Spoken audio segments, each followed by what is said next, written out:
I can read. Harry and the lady next door.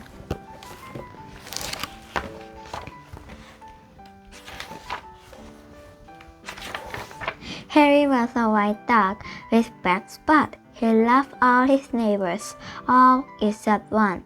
He did not love the lady next door.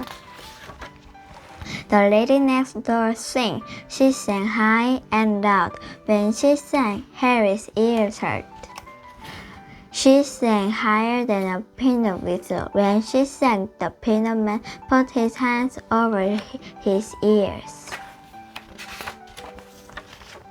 She sang louder than the siren on the fire engine. When she sang, the firemen put their hands over their ears. She sang higher and louder than the cat sang. When she sang, the cat ran away. Harry tried everything to make her stop. He held on her window, his friend held too, but it did not do any good. The lady next door ran on singing. She sang higher and louder than ever. One day, Harry's family gave a party. They invited the lady next door. She came with her music. When she started to sing, Harry almost beat her leg, but he beat the leg of the piano instead. The family sent Harry out of the room. "You're a bad dog," they said. Harry just wagged his tail. As he walked to the door, some people said, "Poor Harry," but others whispered, "The lucky dog." When Harry pushed the door open, the wind blew in. It blew the pages of music off the piano. They blew all around the room. Everyone tried to catch the music, but no one could. The pages blew out the door and into the garden. They blew over the fence and up into the trees. Harry caught some of the pages, but he did not bring them back. He ran away with them. He ran until he came to a quiet spot. He dropped the music and lay down. Soon he fell asleep. In a little while, something woke Harry up. All around him were cows mooing. They moved a very low note. Harry listened. He thought the cows made beautiful music. He had never heard anything so soft and low. He wished the lady next door would sing like the cows. Suddenly, Harry had an idea. He robbed up the cows and he robbed up all the cows. He barked at their head.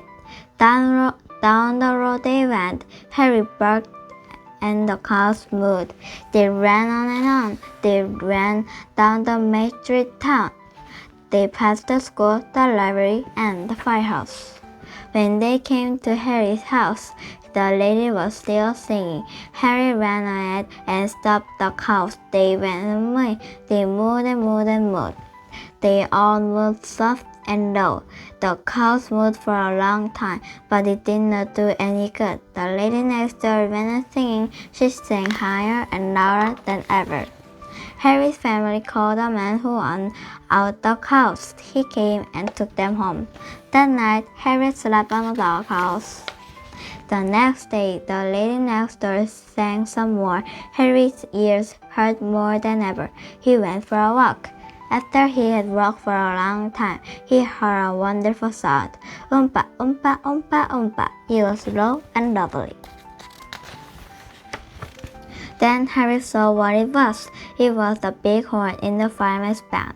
The big horn was even softer and lower than the cows mooing. Harry walked along listening. He wished the lady next door would sing like the big horn. He saw the leader of the band.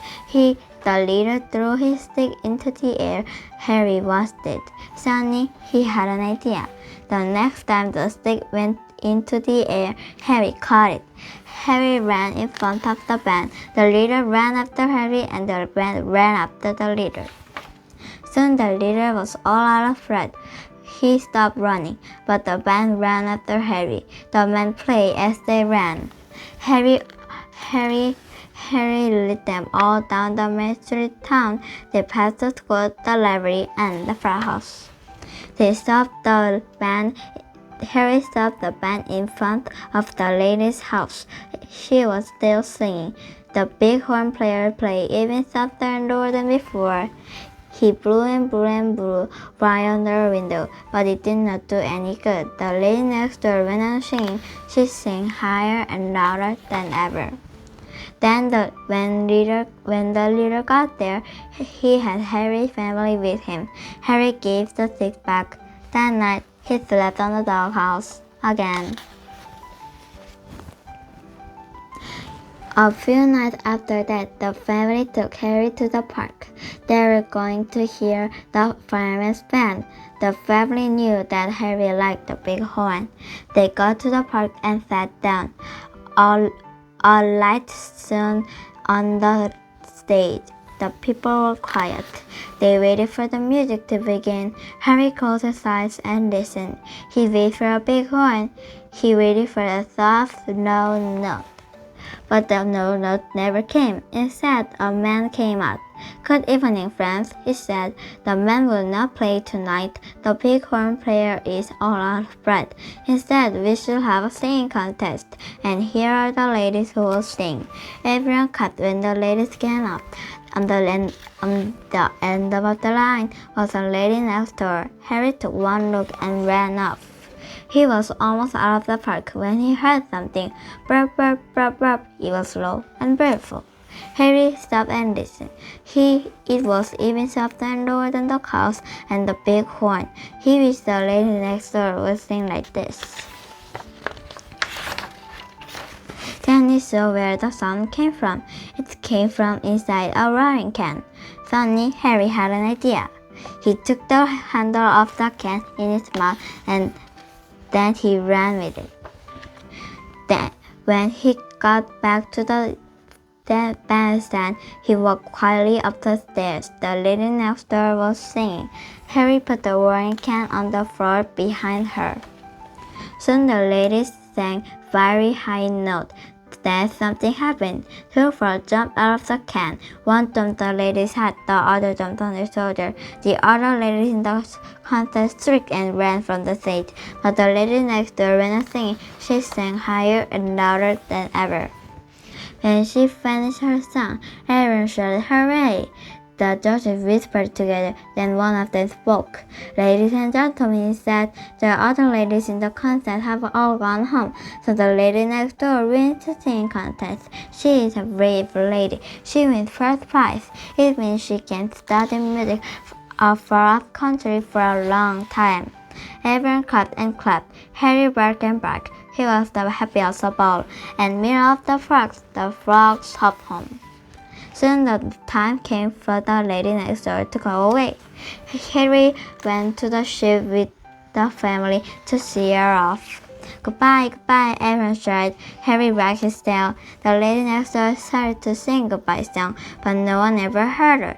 Just as she sang the first note,